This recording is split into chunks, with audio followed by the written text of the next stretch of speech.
Bu qabda bir qabın ağzı açıqdır, A qabın ağzı bağlıdır, C qabın ağzı bağlıdır. Burada hava qalıbdır. Burada hava var, burada hava var. Buradakı bir qabındakı hündürlük, o mayədəki mayın hündürlüyü A qabındakından H qədər yuxarıdır. C qabında isə B qabındakından H qədər uzaqdır. Əvvəl A və B qablarındakı səviyyələri müqayisə edək. Bax, buradakı təzyiq PA-dır. Buradakı təzyiq, bax, PA təzyiqi var. Bu PA təzyiqi ilə aşağı çıxır. Bu səviyyədəki, buradakı təzyiq, buradakı təzyiqə bərabərdir. Burada atmosfer təzyiqi P0 ilə çıxır. Bir də ρH təzyiqi çıxır. Onda belə çıxır ki, PA bərabərdir. P0 plus ρH belədir. B qabındakı təzyiq ilə atmosfer təzyiqinə bərabərdir. Görünür burada PB bərabərdir, P0 bərabərdir. Burada isə bu səviyyədəki təzyiq, bu səviyyədəki təzyiq bərabərdir. Buradakı təzyiq atmosfer təzyiqidir. P0, sol tərəfdə P0-dır. Sağ tərəfdə təzyiq PC plus ρH. Həm PC-nin təzyiqidir, bir də ρH hündürlüyü su sütununun, may sütununun təzyiqidir. Deməli, PC plus ρH bərabər oldu. Deməli, baxın, A-dakı təzyiq P0-dan çoxdur. A-dakı təzyiq P0-dan nədir? Çoxdur. C-dəki təzyiq P0-dan nədir? Azdır. A-da P0 plus ρH-dır. C-də P0 C-də isə P0-dan ρH qədər azdır. Onda belə olar da burada A qabındakı təzyiq P0 plus ρH, C qabındakı təzyiq P0 minus ρH olar.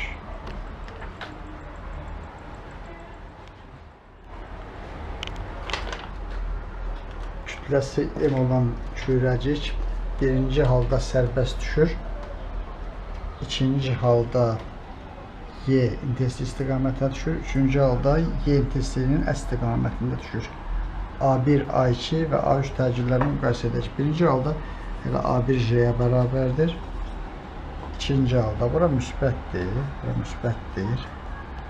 Bura mənfidir. Deməli, ona təsir edən qüvvə bu tərəfədir. F bərabərdir QY. MA2 bərabərdir M2J plus QY. A2 bərabərdir J plus QY bölünsün M. Təcil buna bərabərdir. Üçüncü halda bu tərəf müsbətdir, bu tərəf mənfidir. QY qüvvəsi yuxarıyadır. Onda A3 bərabər olar. Deməli, J minus QY bölünsün. Buradan görünür ki, A2 hamısından böyükdür. Sonra A1'dir, J bərabərdir. A3 isə J'dən nədir? Azdır. Yarış avtomobilə təsir edən müqavimət qüvvəsi onun sürətinin kvadratı ilə mütənasibdir. Avtomobilin sürətini 2 dəfə artırmaq üçün onun mühərrikinin gücünü neçə dəfə artırmaq lazımdır? Mühərrikin gücü deməli belədir də. Mühərrikin gücü belədir. N bərabərdir. F dartı vurulsun V-də və yaxud belə yazılır. Burada dartı qüvvəsi müqavimətə bərabər olduğu üçün burada F müqavimət vurulsun V yazarıq. F müqavimət V-nin kvadratı ilə mütənasibdir. Deməli, V-ni 2 dəfə artıranda müqavimət qüvvəsi 4 dəfə artar. V-ni 2 dəfə artanda müqavimət qüvvəsi 4 dəfə artar. Müqavimət qüvvəsi 4 dəfə artar. Sürət də 2 dəfə artdığı üçün gücü neçə dəfə dəyişmək lazımdır? Gücü 8 dəfə dəyişmək lazımdır. Sürət 2 dəfə artar. Sabit gərginlik mənbəyinə termistor və 2 lampa birləşdirilmişdir. Termistoru qızdırıqda lampaların parlaqlığı necə dəyişir? Burada L1 lampası termistora paralel qoşulub, L2 lampası termistora ardıcı qoşulub. Paralel birləşmədə bir budağın o birisinə dəxli yoxdur. Bir budaqdakı cərəyan artdı, azaldı, o birisi budağa dəxli yoxdur. Gərginlik sabit olduğuna görə L1 lampasından geçən cərəyan dəyişməz. Termistor qızdırsaq, termistor qızdıranda aşağı hissədə, amma termistor arcı qoşulmuş lampadan keçən cərəyan artar və L2-nin parlaqlığı azalar. Termistor qızdıranda termistor cərəyanı yaxşı keçirir və L2-nin parlaqlığı artır, amma L1-in parlaqlığında heç bir dəyişiklik olmur. Çevirə üzrə bərabər sürət hərəkət edən maddi nöqtənin dövrətmə periodu 4 saniyədir.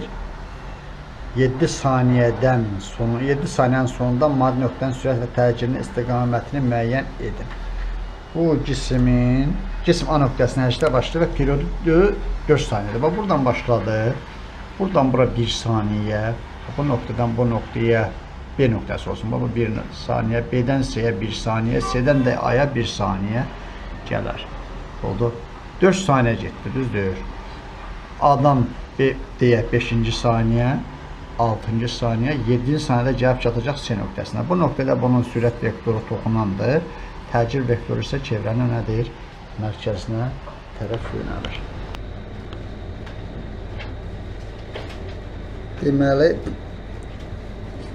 1, 2 və 3 nöqtələrin potensiallarını müqayisə eləməliyik. Cərəyan 1-dən 3-ə axırsa, F1 F3-dən böyükdür.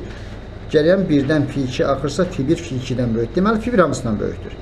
Sonra cərəyan F3-dən F2 axırsa, F3 F2-dən böyükdür. Deməli, F1 böyükdür F3, o da böyükdür F2. Bu cavab nədir? Doğrudur. Cərəyan həmişə F potensialı bir olan nöqtədən F potensialı 2 olan nöqtəyə axar. Bu atış testidir. Müəyyən hündürlükdən V0 başlanğıc sürəti ilə 2 cisim atırıq. Onların uçuş müddətləri və yerə düşdüyü anda malik olduqları sürətləri müqayisə etmək lazımdır. Əlbəttə, başlanğıc sürətləri eynidir, başlanğıc hündürlüklər eynidir. Ona görə bu cisimlərin son hündürlükləri bərabər olur. Başlanğıc hündürlüklər eynidirsə, başlanğıc atış sürətləri eynidirsə, yerə gəlib düşmə sürətləri eyni olar. Niyə? Belə yazılır. Bax, mv1 kvadratı bölünsün 2, başlanğıcda mgh1 bərabərdir mv2 kvadratı bölünsün 2 plus mgh2. Burada h2-lər eynidir. Bunu artıq qıraq. Yerə gəlib dəyərlər h2-lər bərabərdir. 0 götürürük. Yeri 0 götürsə, mən ixtisar edəsə belə açıq. V2 bərabərdir kök altında V1 kvadratı plus 2gh1. H1-lər eynidir, V1-lər eynidir. Ona görə son sürətlər bir-birinə bərabər olar. Amma eyni vaxtda yerə düşməyəcək. Bu iki cismi tez yerə düşəcək.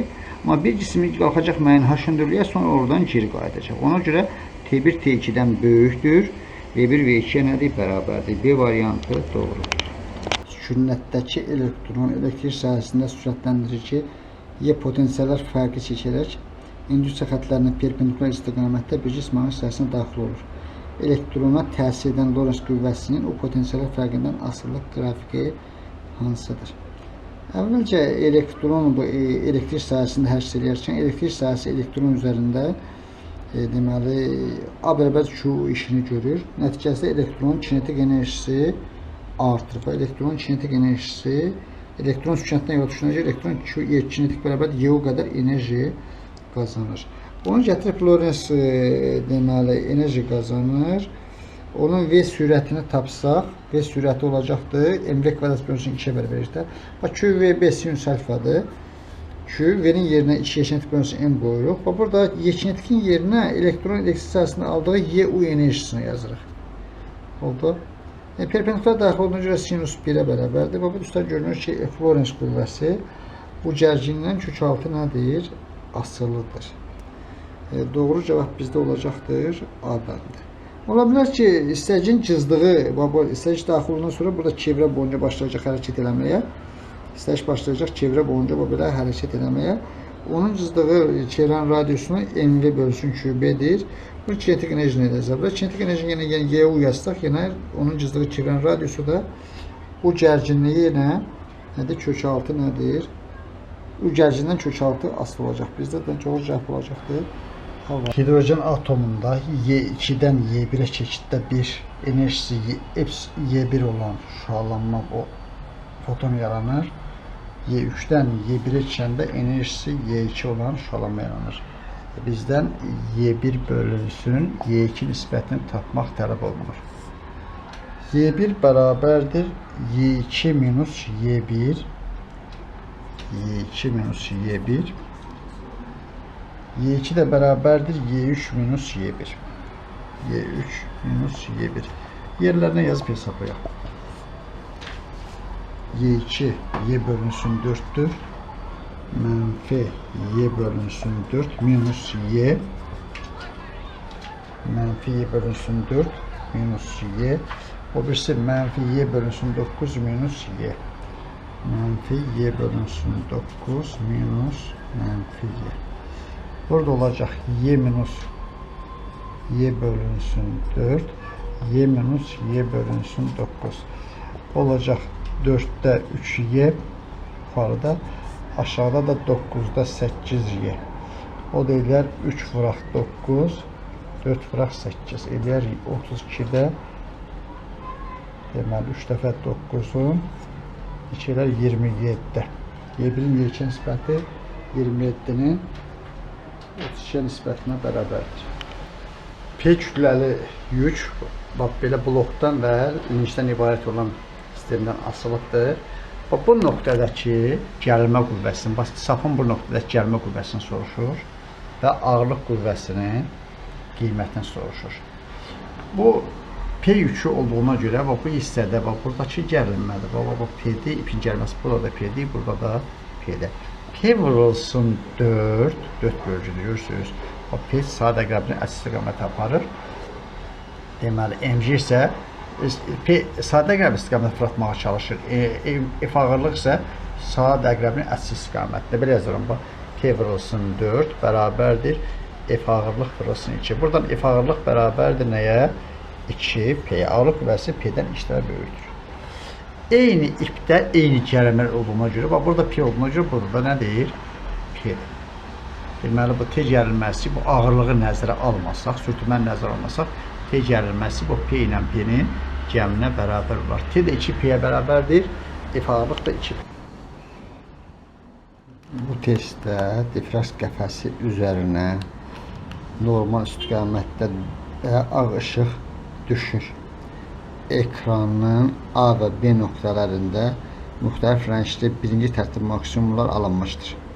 Həmin rəqəmlər hansı uzunluqları və tezlikləri, həmin rəqslərin dalğa uzunluqları rəqs tezlikləri arasındakı hansı münasibət doğrudur?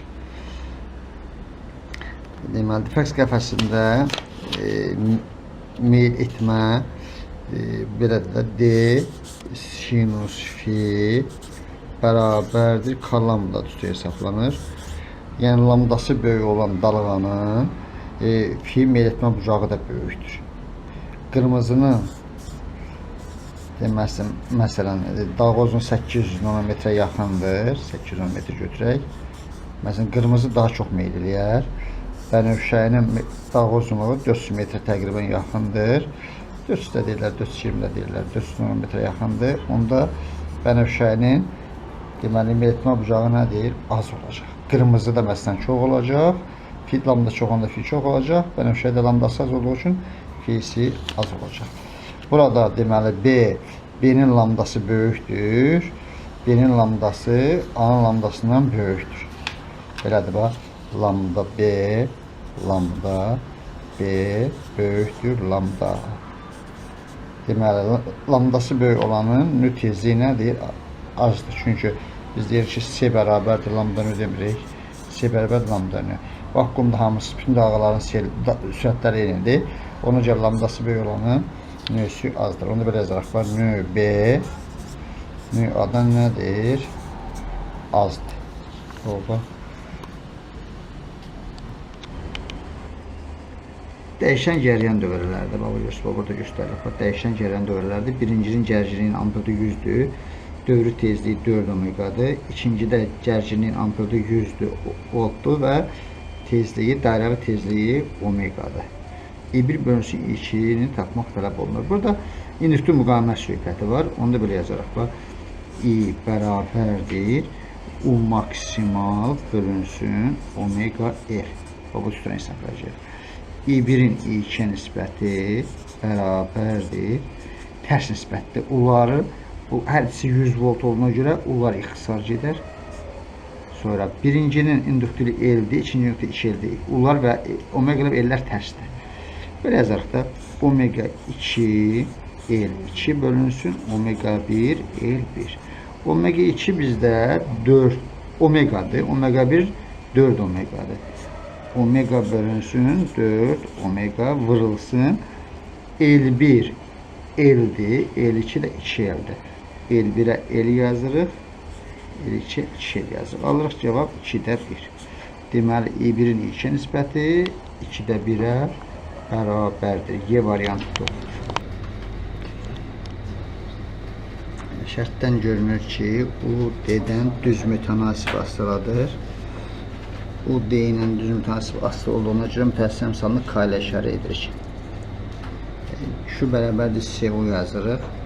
C-ni xırdalayırıq. Epsilon 0 S bölünsündə burası U olur. Bunun yerinə K-da yazsaq D-lər ixtisar olur və deməli görünür ki, Q D-dən asılı olmur. Bu misalda Q D-dən asılı olmur. Cavab variantı olur. Nədir? A variantı oldu. U D-dən düz mütənasib asılıdırsa Q D-dən asılı deyil. Düz magneti 3 bərabər hissəyə bölürlər. Orta hissənin 1 və 2 uclarında hansı qütblər yaranır?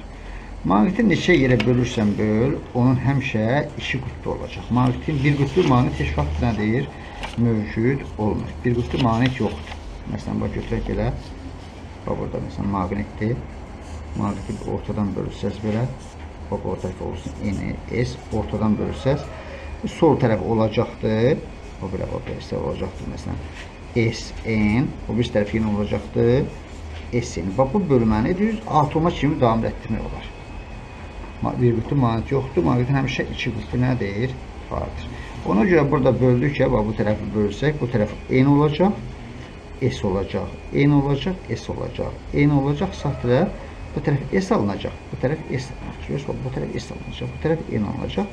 Sonra növbələşmə edəcək. Bura olacaqdır S, bura olacaq N, bura olacaq S. Deməli, bir nöqtəsi bizdə N'dir, 2 nöqtəsi isə S-dir. Onda cavab variantı olur, D variantı burada doğru. Naqil çərçivə sabit sürətlə bir cismaniyyət hissəsinə daxil edilir və oradan çıxarılır. Çərçivədə yaranan induksiya elektrik hərəkət qüvvəsinin zamandan asılı qrafiki necədir?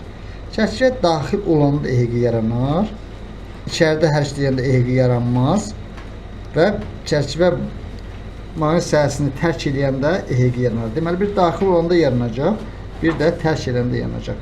Daxil olanda bir istiqamətdə EHG cərəyan axır, çıxardanda isə başqa istiqamətdə cərəyan axır. Deməli, EHG-lərin işarəsi əks olmalıdır. Doğru cavab deməli B cavabıdır. Yaya bağlanmış maddi nöqtə A və D nöqtələri arasında harmonik rəqs edir. A və B nöqtələri arasındakı yayın potensial enerjilərinin nisbətini tapın. A-da yer dəyişmə 20 cm-dir. B-nin yer dəyişməsi 10 cm bərabərdir. Potensial enerjinin kx kvadratı bölünsün 2 ilə hesablayacaq. Eyni yaydan söhbət getdiyi üçün k-lar ixtisar olacaq. Bunu belə yaza bilərik.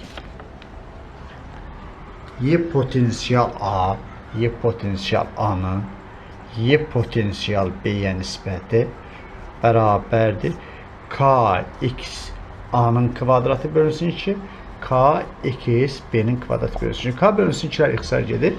X A-nın kvadratı bölünsün XB-nin kvadratı. X-A 20 santimetrin kvadratı, XB 10 santimetrin kvadratı. Olacaq deməli 400 bölünsün 100. 100 o da eləyər. O da bərabər olar nədir? 4-də. A nöqtəsinin potensial enerjisi B nöqtəsinin potensial enerjisinin 4 dəfə. Q1 yüküdür. Q2 yüküdür və yekün Y intensisi belədir. Yekün Y intensisini 2 hissəyə ayırsaq, buradan bu hissəyə gedib belə gedər, Y1 belə olar, Y2 də belə olar. O göstərir ki, Q1 deməli müsbətdir ki, onun Y-si sağa yönəlib, Q2 mənfidirsə, Y-si onun özünə tərəf yönəlib. Q1 müsbət, Q2 nədir? Mənfi cavabı nədir? Doğrudur.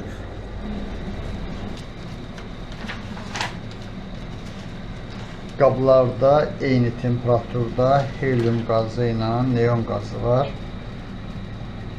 Helyumda 4'dür, molar kütlə, neonda 20'dir. Bu qazların molekullarının orta kinetik enerjilərini və orta kvadrat sürətlərini müqayisə eləməli. Eyni temperatur dediyinə görə orta kinetik enerjilər bir-birinə bərabər. Temperaturlar eynisə ki, orta kinetik enerjilərdir, daxil enerjilər, orta kinetik enerjilər bir-birinə bərabər olar.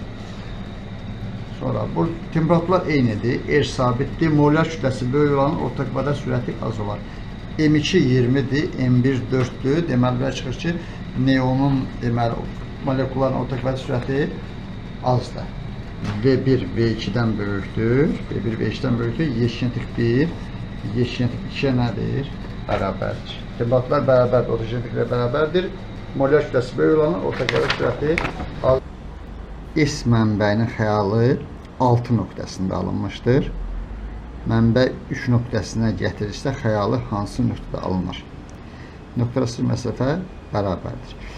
Burada S nə qədər? S-in məsafəsi linzadan məsafəsi nə qədərdirsə, xəyalın linzadan məsafəsi 2 dəfə azdır.